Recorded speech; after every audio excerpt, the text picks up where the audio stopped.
નમસ્કાર વિદ્યાર્થી મિત્રો, આપ સૌનું સ્ટડી પેનલ પર હાર્દિક સ્વાગત છે।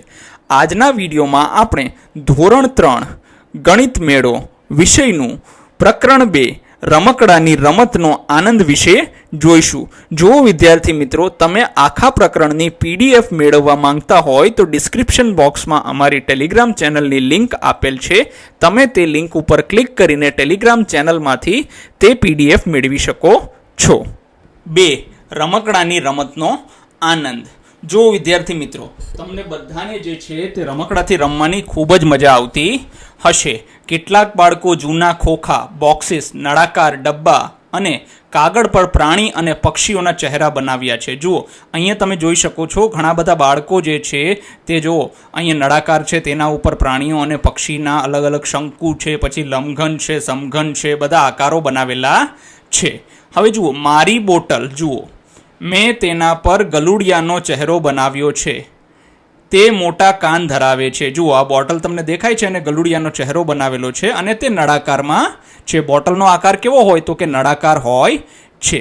પછી તો કે મેં લંબઘન પર બિલાડીનો ચહેરો બનાવ્યો, તેને લાંબી મૂછો છે। જુઓ અહીંયા આ બાળકે જે છે એક લંબઘન ઉપર બિલાડીનો ચહેરો બનાવ્યો છે અને તેની લાંબી મૂછો પણ બનાવી છે। ત્રીજું, મેં ખોખા મતલબ એ સમઘન છે પર ડુક્કરનો ચહેરો બનાવ્યો, તેની આંખો ઝીણી છે। જુઓ અહીંયા ડુક્કરનો ચહેરો એને સમઘન ઉપર બનાવ્યો છે અને તેની આંખો ઝીણી અને નાની છે। મેં શંકુ પર પક્ષીનો ચહેરો બનાવ્યો, તેની અણીદાર ચાંચ, જુઓ અહીંયા જુઓ પક્ષીનો જે છે શંકુ ઉપર ચહેરો બનાવ્યો છે, તેની અણીદાર ચાંચ જુઓ। ચાલો આપણે કરીએ। નમૂના બનાવવા માટે જૂના ખોખા, સમઘન અને લંબઘન, જો આવા જૂના ખોખા તમે પહેલાં ભેગા કરી લ્યો અને બોટલનો ઉપયોગ કરો, તેમના પર ચહેરાઓ દોરો, પછી તમારે જાતે દોરવાના છે। તમે તેના પર શું દોર્યું તે તમે અહીંયા લખશો। જયા પોતાની પાસે આકારોથી રોકેટ બનાવી રહી છે। જુઓ આ જયા છે, જયાની પાસે વિવિધ આકારો છે અને આ આકારોની મદદથી તેણી રોકેટ બનાવી રહી છે। હવે આપણે જોવાનું છે તેણે કયા આકારોનો ઉપયોગ કર્યો, એને કયા કયા આકારોનો ઉપયોગ કર્યો છે।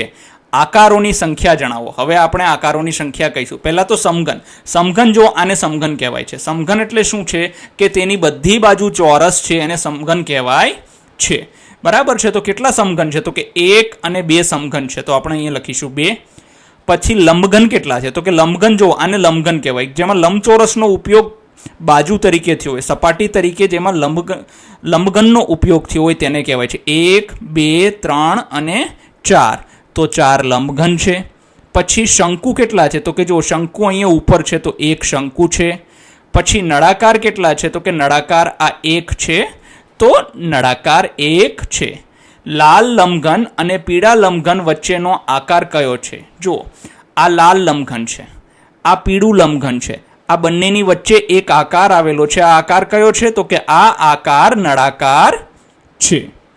નારંગી નળાકારની ટોચ પર કયો આકાર છે? જો આ નારંગી નળાકાર છે, એની ટોચ એટલે એની ઉપર કયો આકાર છે તો કે એની ઉપર જોવા જઈએ તો એની ઉપર જે છે સૌથી ઉપર જે છે તે શંકુ છે। ગુલાબી શંકુની નીચે કયો આકાર છે? જુઓ આ ગુલાબી શંકુ છે, એની નીચે કયો આકાર છે તો એની નીચે સમઘન આપેલું છે। ઘર બનાવવા માટે વસ્તુઓ એકત્રિત કરો, આકારોના નામ આપો અને તેમની સપાટી અને ધાર વિશે ચર્ચા કરો। કયા આકારની સપાટી સીધી છે અને કયા આકારની વળાંકવાળી?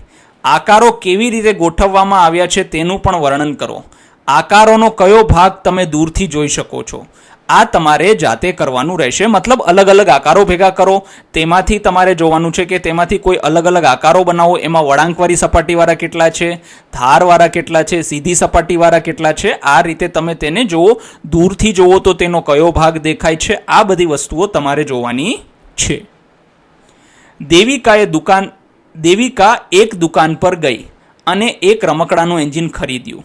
અહીં દેવિકાનું રમકડાનું એન્જિન છે, તેના ઘણા ભાગ છે અને ગણો અને લખો। હવે જુઓ આ દેવિકાનું એન્જિન છે, એક દુકાનેથી એને રમકડાનું એન્જિન ખરીદ્યું। હવે આમાં અલગ અલગ આકારો આપ્યા છે। હવે આ આકારો કેવા છે તો કે લાલ નળાકાર, બરાબર છે ને, ગણવાના છે કેટલા છે લાલ નળાકાર? 1 જ છે। પીળો અથવા પીળા શંકુ, જો આ 2 છે, 1 અને 2 શંકુ છે, તો અહીંયા લખીશું 2. પછી ભૂખરા લંબઘન, જો આ નીચે દેખાય છે લંબઘન નીચે, હા આ ભૂખરો લંબઘન તો 1 છે. પછી વાદળી સમઘન, જો જ્યાં ડ્રાઈવર બેસે તે સમઘન આકારનું બનેલું છે, તો અહીંયા લખીશું 1. પછી ચાલો ચર્ચા કરીએ. અહીં રમકડાની દુકાનમાં કેટલાક વધુ રમકડા છે, તે જુદા જુદા આકારથી બનેલા છે.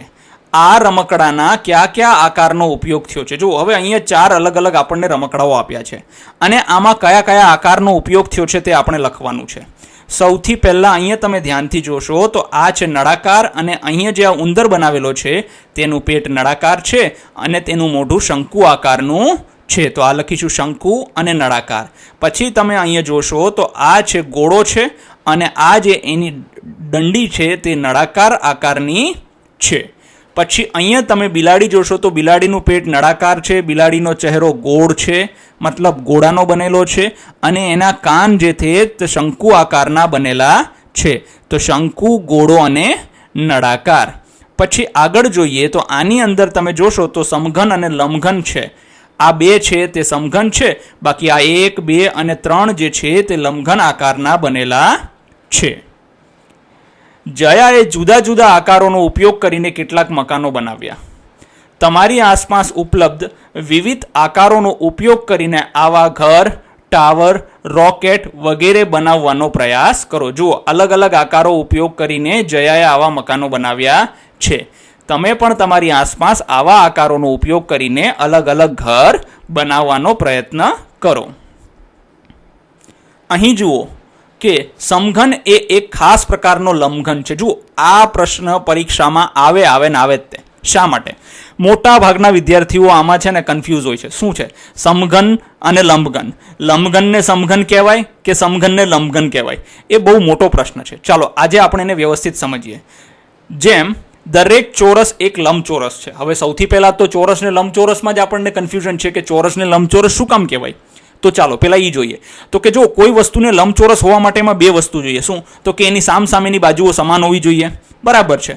જો આ બાજુની સમાન આ બાજુ છે ને આ બાજુની સમાન આ બાજુ છે. જો સામસામેની બાજુઓ એની સમાન હશે તો આપણે એને લંબચોરસ કહીશું. બીજું, એના ચારેય ખૂણા કેવા હોય? તો કે 9 અંશના હોવા જોઈએ. જુઓ, આ ખૂણો 1, આ 2, આ 3, આ 4. ચાલો આપણને 9 અંશ કે એવું કાંઈ યાદ નથી રહેતું, 4 ખૂણા હોવા જોઈએ એટલું આપણે યાદ રાખી લઈએ. પછી જો ચોરસની શું લાક્ષણિકતા છે? તો કે ચોરસની ચારેય બાજુઓ સમાન હોવી જોઈએ, મતલબ આ બધી બાજુઓ એક સરખી હોવી જોઈએ અને 4 ખૂણા હોવા જોઈએ. હવે જો આ 2ની અંદર સમાન શું છે? તો કે આ ચારેય ખૂણા બંનેમાં સમાન છે. બીજું અસમાન શું છે? તો કે બાજુ. હવે જો આની બધી બાજુ સમાન હોય તો શું સામસામેની બાજુ સમાન હોય? ધ્યાનથી સાંભળજો.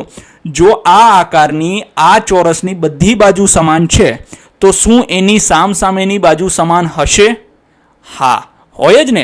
જો કોઈ આકારની બધી બાજુ સમાન હોય તો તેની સામસામેની બાજુ તો સમાન હોવાની જ ને, 100% હોવાની. તો આ કહેવાય કે ચોરસને આપણે શું કહીશું? લંબચોરસ કહી શકીએ. કેમ કે લંબચોરસ હોવા માટે શું જરૂરી છે?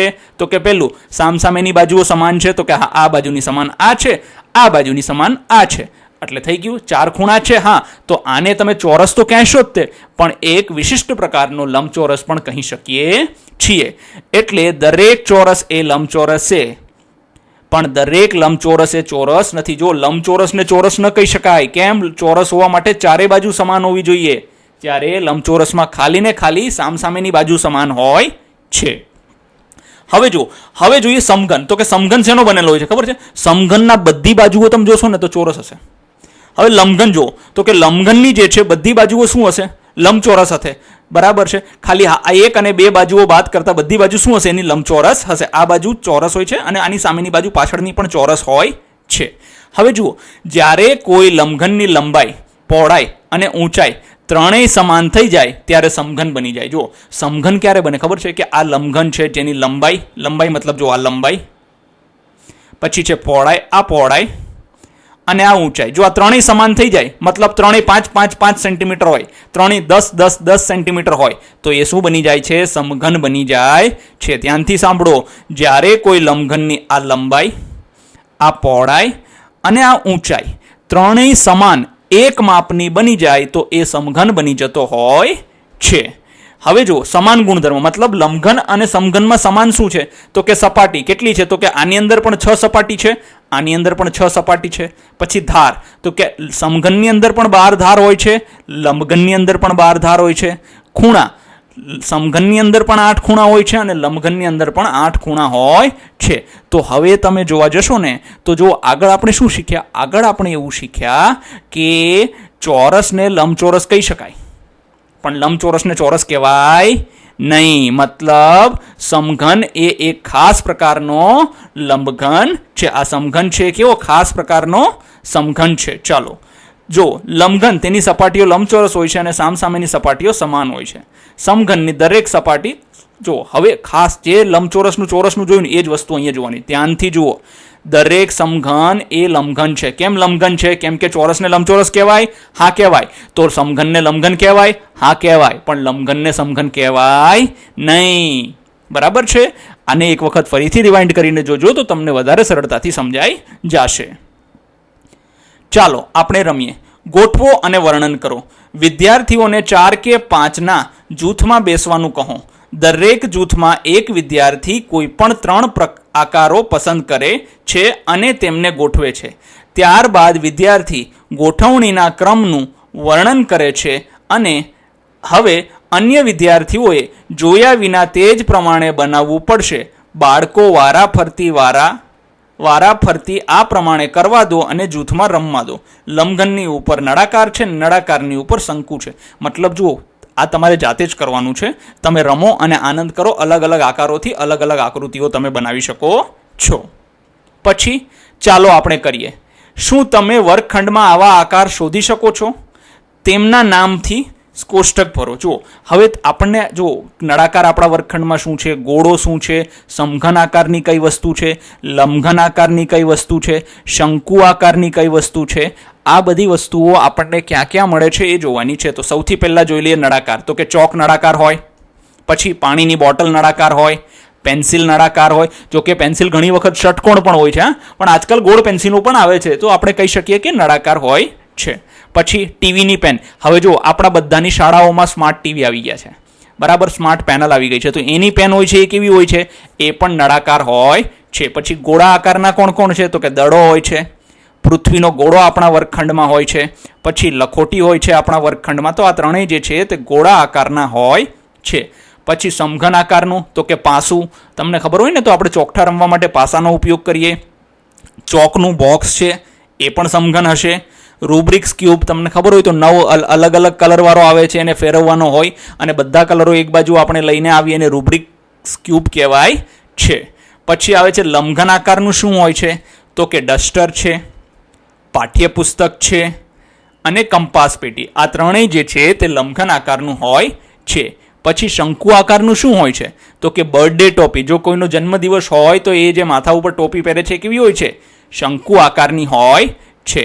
પછી હવે નીચેના પ્રશ્નોના આપણે જવાબ આપીએ. તમને સૌથી વધુ જે આકાર મળે તેનું નામ જણાવો. આપણે વર્ગખંડમાં આસપાસ જોયું તો સૌથી વધુ આકાર આપણને નળાકાર મળ્યો છે, તો આપણે અહીંયા લખીશું નળાકાર. કેમ કે નળાકાર 4 મળ્યા છે, બાકી બધામાં 3, 1 એવી રીતે મળ્યા છે.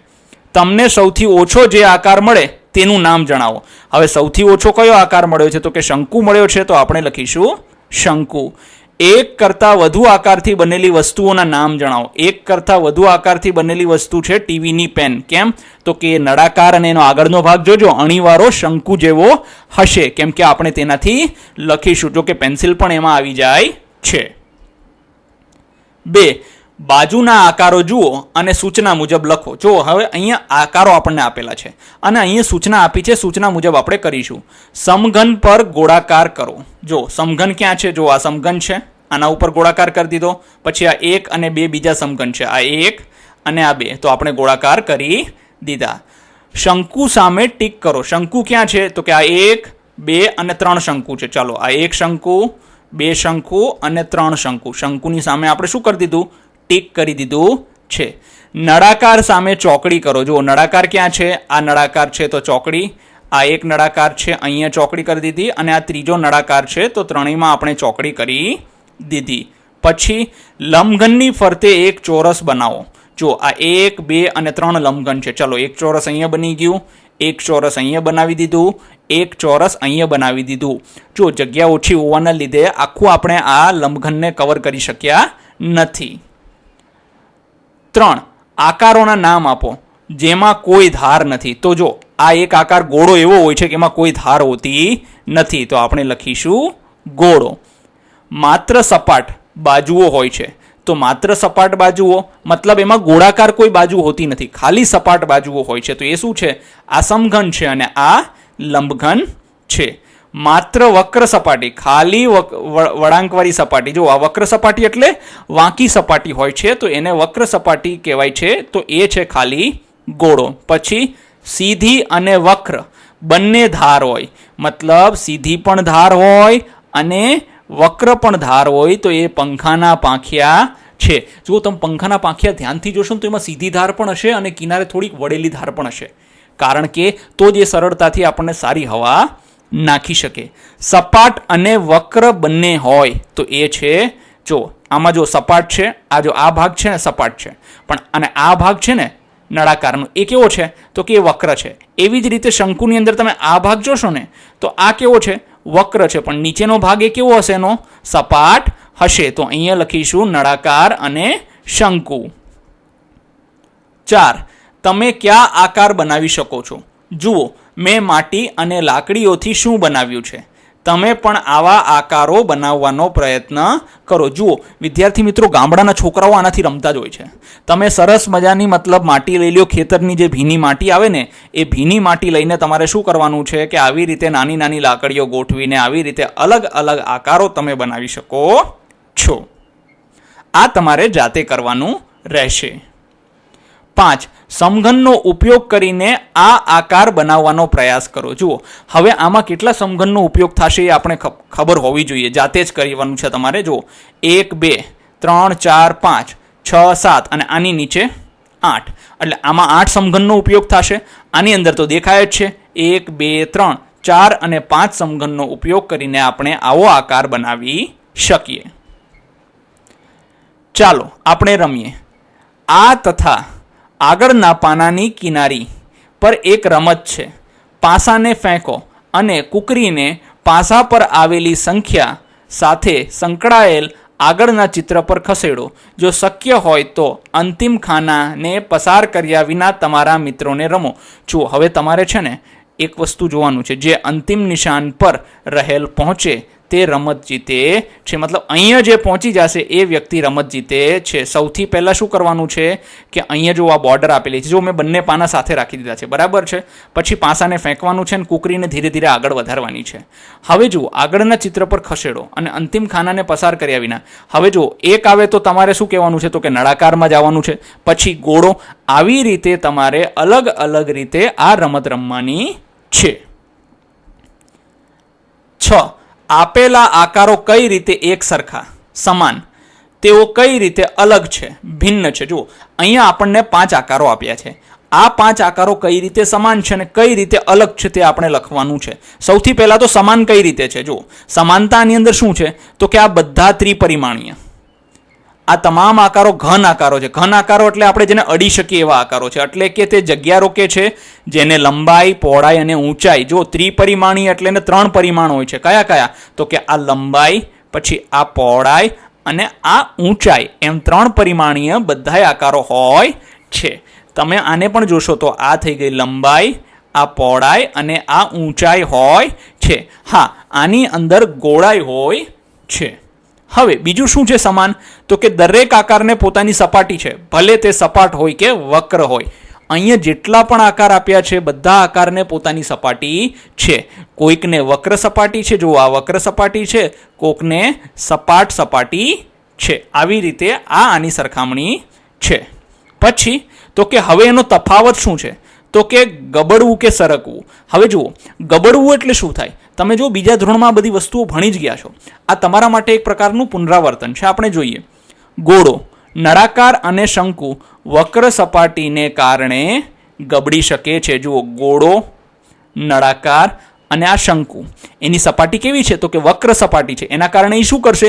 ગબડી શકશે, દડીને આગળ જઈ શકશે. જ્યારે સમઘન અને લંબઘન માત્ર સરકી શકશે. જુઓ આ સમઘન છે, આ લંબઘન છે. આને ખાલી સરકાવી શકાય છે, ગબડાવી શકાતો નથી. પછી ખૂણા, સમઘન અને લંબઘનના 8 ખૂણા છે. જો આ સમઘન અને લંબઘનને કેટલા ખૂણા છે? તો કે 8 ખૂણા છે. શંકુને એક શિરોબિંદુ અહીંયા ટોચ ઉપર છે, જ્યારે નળાકાર અને ગોળાને કોઈ ખૂણા હોતા નથી. તો આ એનો તફાવત છે. 7. એક પાસો જુઓ જેના પર 1 થી 6 ટપકા કર્યા છે. જુઓ આ પાસો જુઓ જેના પર 1 થી 6 ટપકા કર્યા છે. હવે જુઓ આ પાસો તમે તમારા હાથમાં લઈ લેશો ને તો તમને મજા આવશે. સંખ્યા 1ની વિરુદ્ધ સપાટી પર કઈ સંખ્યા છે? જુઓ હવે અહીંયા 6 દેખાય છે ને, તો 6ની સામે નીચેની બાજુ 1 હશે. તો આ શું થઈ ગયા? જ્યારે 1 નીચે દેખાય છે તો 6 ઉપર હશે, મતલબ 1 અને 6 બંને વિરુદ્ધ સપાટી પર છે. પછી સંખ્યા 2ની વિરુદ્ધ, તો કે 5 હશે. જુઓ અહીંયા 5 છે તો આ 2 આ બાજુ હોવી જોઈએ. પછી સંખ્યા 3ની વિરુદ્ધ, હવે જો અહીંયા સંખ્યા 3 છે તો પાછળની બાજુ કઈ સંખ્યા હોવી જોઈએ? તો કે 4 હશે. તમે કઈ તરહ જુઓ છો, મતલબ આમાં કઈ પેટર્ન તમને દેખાય છે? તો આપણને એક પેટર્ન દેખાય છે. શું? સામ સામેની સંખ્યાનો સરવાળો 7 થાય છે. મતલબ કે જો અહીંયા 6 છે તો નીચે કેટલા થશે? 1 થશે. એટલે સામ સામેની સંખ્યાનો સરવાળો કેટલો થાય છે? સામ સામેની સંખ્યાનો સરવાળો 7 થાય છે. જો એક બાજુ 6 હશે તો બીજી બાજુ શું હશે? 1 હશે. સરવાળો શું થશે? 7. પછી એક બાજુ જો 2 હશે તો બીજી બાજુ શું હશે? 5 હશે. તો સરવાળો શું થશે? 7. એક બાજુ 3 હશે તો બીજી બાજુ શું હશે? 4. તો સરવાળો શું થશે? 7. એમ સામ સામેની સંખ્યાનો સરવાળો શું થાય છે? સામ સામેની સંખ્યાનો સરવાળો જે છે તે 7 થાય છે. 8. આ નમૂનાને કયા ક્રમમાં બનાવવામાં આવેલ છે? જુઓ હવે તમારે આવું મકાન બનાવવું હોય કે આવું ઘર બનાવવું હોય કે આવું કોઈ નમૂનો બનાવવો હોય તો કઈ રીતે બનાવી શકાય? તો સૌથી પહેલાં જો નીચેના જે લંબઘન છે ને એને ગોઠવવા પડશે. સૌથી પહેલાં આધાર બનાવીશું. સૌથી પહેલાં નીચેના 2 લંબઘન પીળા રંગના બ્લોક્સને સમાંતર મૂકવામાં આવે છે. અર્થાત આ બંને લંબઘનને પહેલે સમાંતર મૂકો. પછી તેની ઉપર એક મોટો લંબઘન પીળા રંગનું પાટિયું આડું મૂકીને પ્લેટફોર્મ બનાવ્યું હશે. જુઓ આ પીળા રંગનું પાટિયું દેખાય છે, આ પાટિયું આ બંને લંબઘનની ઉપર મૂકી દીધું હશે. પછી પિલર બનાવશે, મતલબ 1, 2, 3 અને 4 નળાકાર પિલર છે. પ્રથમ સ્તરના ચારેય ખૂણા પર 4 નળાકાર કેસરી રંગના થાંભલા ઊભા કરવામાં આવ્યા હશે. પછી બીજું સ્તર છે, તો કે 4 નળાકારની ઉપર ફરીથી એક બીજો મોટો લંબઘન પીળા રંગનું પાટિયું મૂકવામાં આવ્યું હશે. જુઓ હવે જે છે આ જો આ ફરીથી આ એક લંબઘન પીળા રંગનું પાટિયું મૂકવામાં આવ્યું છે. પછી 4 શંકુ ટોચ ઉપર મૂકવામાં આવ્યા છે. પછી શું કરીશું? તો કે પછી આપણે આ દાદરા બનાવી દઈશું. પછી બાજુમાં મોડલની ખાલી જગ્યામાં 3 અલગ અલગ કદના લંબઘન સીડીના આકારમાં ગોઠવવામાં આવ્યા છે. આ રીતે આ મોડલ છે તે બનાવવામાં આવ્યું હશે. તમે સમઘન અને લંબઘનને જોડો તો તમને કયો આકાર મળશે? જુઓ આપણે આને જોડીએ તો કયો આકાર મળશે? આમ જોવા જઈએ ને તો આપણને ટ્રક જેવો લાગે છે. કેવો લાગે છે? ટ્રક જેવો આકાર મળે છે. આ આકાર બનાવવા માટે કેટલા સમઘનનો ઉપયોગ થાય છે? જુઓ આ આકાર બનાવ્યો છે તો કે જુઓ 1, 2 અને 3 અને આ આખી લાઈન છે એટલે 9 તો આ થઈ ગયા. પછી 9 પછી આ 10, 11 અને આ બંને ભેગા થઈને કેટલા થઈ જશે? 10. એટલે કુલ 21 સમઘનનો ઉપયોગ કરેલો છે. જુઓ ધ્યાનથી સમજો. જો આને આ બધી વસ્તુ રહીને એને તમે મનમાં સમજશો ને તો જ સમજાશે, બાકી આમ ખાલી જોઈને જતા રહેશો તો નહીં સમજાય. જુઓ આ 1, આ 2 અને આ 3. જો આ 1, 2, 3 છે અને આ બાજુ જાઓ એટલે 3, એટલે 3 ગુણ્યા 3 કેટલા થયા? 9 થઈ ગયા. બરાબર છે. પછી તો કે હવે આ 2 છે તો +2 કરો.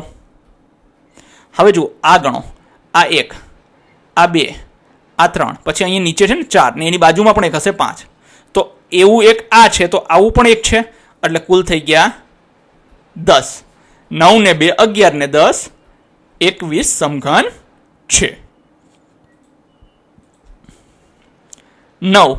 3 સમઘનને તમે કેટલી જુદી જુદી રીતે જોડી શકો છો? પ્રયત્ન કરો અને જુઓ. આને તમે જાતે કરજો, કારણ કે 3 સમઘનને આડા આવડા ઊભા તમને જે રીતે અનુકૂળ આવે તે રીતે તમે તેને ગોઠવી શકો છો.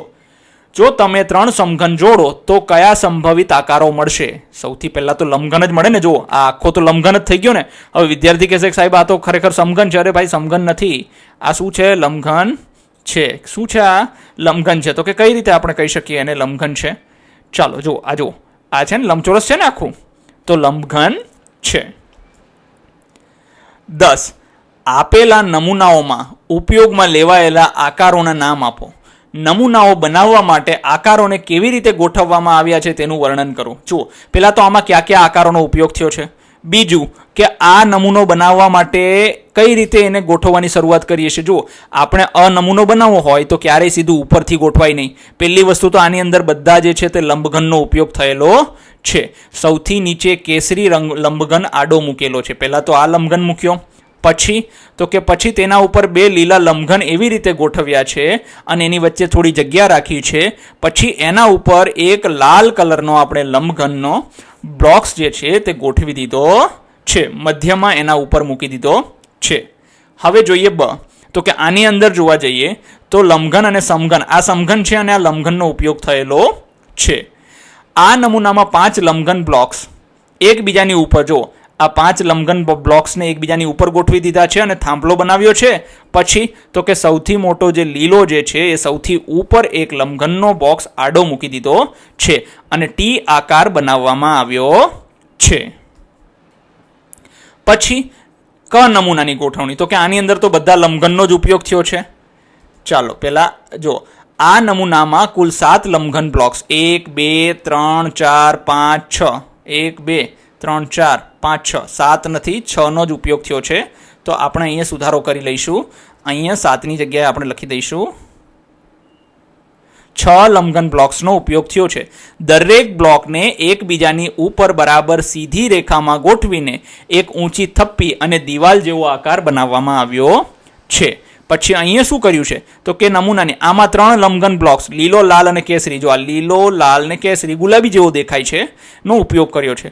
દરેક બ્લોકને ઉપરના સ્તરમાં થોડો જમણી તરફ, જો આ થોડો જમણી તરફ ખસેડીને ગોઠવવામાં આવ્યો છે જેથી તે પગથિયા જેવો આકાર થયો હોય એવું લાગે છે. 11.